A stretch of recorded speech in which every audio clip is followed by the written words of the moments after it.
Hi US welcome to Politicos news express at prime time. నేను మీ రాణి నాయుడు. ఈ రోజు ఇప్పటి వరకు ఉన్న అప్డేట్స్ ఏంటో ఈ బులెటిన్ లో చూద్దాం. యోగాంధ్రకు ప్రజాధనం వృధా అంటూ జగన్ చేసిన విమర్శలపై చంద్రబాబు స్పందించారు. ఇలాంటి సందర్భాల్లో కూడా కొందరి గురించి మాట్లాడడం అనవసరం. రిషికొండ ప్యాలెస్ కు వందల కోట్ల రూపాయలు ఖర్చు చేసిన వాళ్ళు విమర్శిస్తున్నారు. రాష్ట్రాన్ని కలుషితం చేద్దామనుకునే చర్యలను ఉపేక్షించను. ఇలాంటి భూతాన్ని నియంత్రించడంపై ప్రజలను చైతన్యపరుస్తాం. యోగాంధ్రకు కేంద్రం 75 కోట్ల రూపాయలు ఖర్చు చేసిందని చంద్రబాబు తెలిపారు.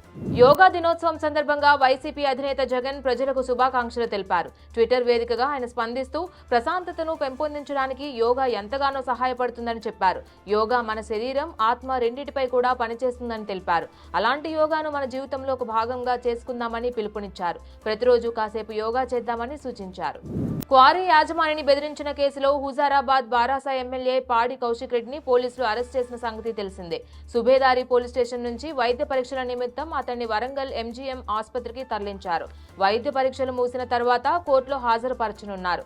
ఆసుపత్రికి తరలిస్తున్న క్రమంలో పోలీసులు భారీ బందోబస్తు ఏర్పాటు చేశారు. శనివారం తెల్లవారుజామున అరెస్ట్ అయినప్పటి నుంచి కౌశిక్ రెడ్డి పోలీస్ స్టేషన్ లోనే ఉన్నారు. ఫోన్ ట్యాపింగ్ కేసులో ఎస్ఐబి మాజీ డీఎస్పీ ప్రణీత్ రావు మరోసారి సిట్ ఎదుట విచారణకు హాజరయ్యారు. ఈ నెల 13, 18 తేదీల్లో కూడా ఆయన్ను సిట్ అధికారులు విచారించారు. మూడో విడతగా ఈ రోజు దర్యాప్తు బృందం ప్రశ్నిస్తోంది. ఫోన్ ట్యాపింగ్ కేసులో ప్రభాకర్ రావును ఇప్పటికే సిట్ 5 సార్లు విచారించింది. ప్రభాకర్ రావును ఆదేశాలనే అమలు చేశానని ఇప్పటికే ప్రణీత్ రావు కూడా చెప్పినట్లు సమాచారం. ఆయన ఆదేశాలతోనే హార్డ్ డిస్క్లు ధ్వంసం చేసినట్లు వెల్లడించారు. ఎస్సీ, ఎస్టీ, మైనార్టీ, దివ్యాంగుల సంక్షేమ శాఖ బాధ్యతలు చేపట్టిన మంత్రి అడ్లూరి లక్ష్మణ్ ఆయా వర్గాల సంక్షేమానికి సంబంధించిన దస్త్రాలపై సంతకాలు చేశారు. దివ్యాంగుల స్వయం ఉపాధి యూనిట్లకు 5 కోట్ల రూపాయలు మంజూరు చేశారు. దివ్యాంగుల స్వయం సహాయక సంఘాలకు 3.55 కోట్ల రూపాయలు రివాల్వింగ్ ఫండ్ విడుదలకు ఆమోదం తెలిపారు. అంబేద్కర్ ఓవర్సీస్ విద్యానిధి ఎస్సీ లబ్ధిదారుల సంఖ్యను 210 నుంచి 500కు పెంచారు. మేడారం జాతర మిగిలిన పనులకు 44.5 కోట్ల రూపాయలు మంజూరు చేశారు. సింధు నదీ జలాల ఒప్పందాన్ని పునరుద్ధరించే ప్రసక్తే లేదని కేంద్ర హోంమంత్రి అమిత్ షా పునరుద్ఘాటించారు. ఈ ఒప్పందం నిబంధనలను పాకిస్తాన్ ఉల్లంఘించిందని ఆయన మండిపడ్డారు. ఇన్నాళ్లు దాయాది అన్యాయంగా నీళ్లు అందుకుందని, ఇకపై నీటి కొరతతో అల్లాడిపోవాల్సిందేనని దుయ్యబట్టారు. అంతర్జాతీయ ఒప్పందాలను ఏకపక్షంగా రద్దు చేయలేం, కానీ సింధు నదీ జలాల ఒప్పందాన్ని నిలిపివేసే హక్కు భారత్ కు ఉంది. అదే చేశామని అమిత్ షా అన్నారు. ఇజ్రాయెల్, ఇరాన్ దేశాల మధ్య నెలకొన్న తీవ్ర ఉద్రిక్త పరిస్థితులు, యుద్ధ వాతావరణంపై భారత ప్రభుత్వం అనుసరిస్తున్న మౌన వైఖరిని కాంగ్రెస్ పార్టీ సీనియర్ నాయకురాలు సోనియా గాంధీ విమర్శించారు. ఈ అంశంపై కేంద్ర ప్రభుత్వం స్పందించకపోవడంపై దౌత్యపరమైన వైఫల్యంగా కనిపిస్తోందని ఆమె అభిప్రాయపడ్డారు.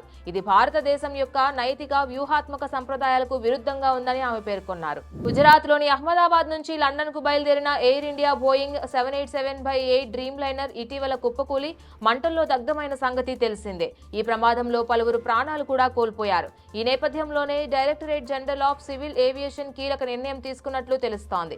ఎయిర్ ఇండియాలో పనిచేస్తున్న 3 సీనియర్ అధికారులను తొలగించాలని ఆదేశించినట్లు సమాచారం. ఈ 3 అధికారులు సిబ్బంది షెడ్యూల్, రోస్టర్ విధులు నిర్వహిస్తున్నట్లు సంబంధిత వర్గాలు సమాచారం. ఇరాన్ వద్ద అణ్వాయుధాలు ఉండకూడదనే ఏకైక లక్ష్యంతో దాడులు మొదలుపెట్టిన ఇజ్రాయెల్ తాజాగా దాడులను ఉధృతం చేసింది. ఇరాన్లోని కీలక ఇస్ఫహాన్ అణు కేంద్రం లక్ష్యంగా ఇజ్రాయెల్ తాజాగా దాడులు పాల్పడిందని ఇరాన్ అధికారులు పేర్కొన్నారు. అయితే ఇప్పటి వరకు ఎటువంటి ప్రమాదకర వాయువులు లీక్ అవ్వలేదని అన్నారు. దాడులు జరిగిన ప్రదేశంలో అణ్వాయుధాల తయారీకి అవసరమయ్యే పరికరాలు, ప్రాజెక్టులు ఉన్నట్లు తెలిపారు.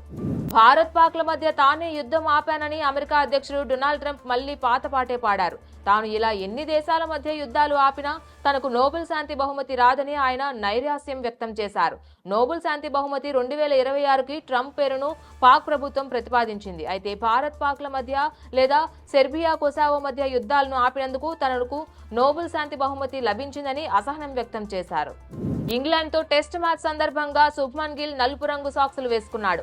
ఐసీసీ ప్లేయర్ క్లాతింగ్ ఎక్విప్మెంట్ నిబంధనల ప్రకారం టెస్ట్ మ్యాచ్ లో ఆటగాడు ధరించే సాక్సులు తెలుపు లేదా గోధుమ లేదా లేత బూడిద రంగులో మాత్రమే ఉండాలి. ఈ నేపథ్యంలో డ్రెస్ కోడ్ నిబంధనలు ఉల్లంఘించిన కారణంగా గిల్ కు జరిమానా పడే అవకాశం కూడా ఉంది. అయితే మ్యాచ్ రిఫరీ రిచీ రిచర్డ్సన్ నిర్ణయంపైనే ఇది ఆధారపడి ఉంది. కుబేరా సినిమాకు తొలి రోజు తెలుగు, తమిళంలో కలిపి 13 కోట్ల రూపాయల మేర నెట్ వసూళ్లు వచ్చినట్లు తెలుస్తోంది. తొలి రోజు వసూళ్ల బట్టి చూస్తే ధనుష్ కి కెరీర్ పరంగా ఇది రెండో బిగ్గెస్ట్ కలెక్షన్ కాగా నాగార్జున, శేఖర్ కమ్ములకు మాత్రం ఇదే అత్యధికం. ఎందుకంటే నాగ్ సినిమాలన్నీ కూడా తెలుగు వరకు పరిమితం మాత్రమే, అందువల్ల ఓ మాదిరి వసూళ్లు వచ్చేవి.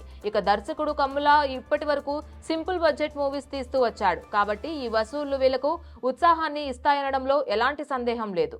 ఇవి బులెటిన్ అప్డేట్స్. ఇక మరిన్ని అప్డేట్స్ కోసం stay tune to Politicos media. Please subscribe to the channel and download the Politicos app from the links in the description.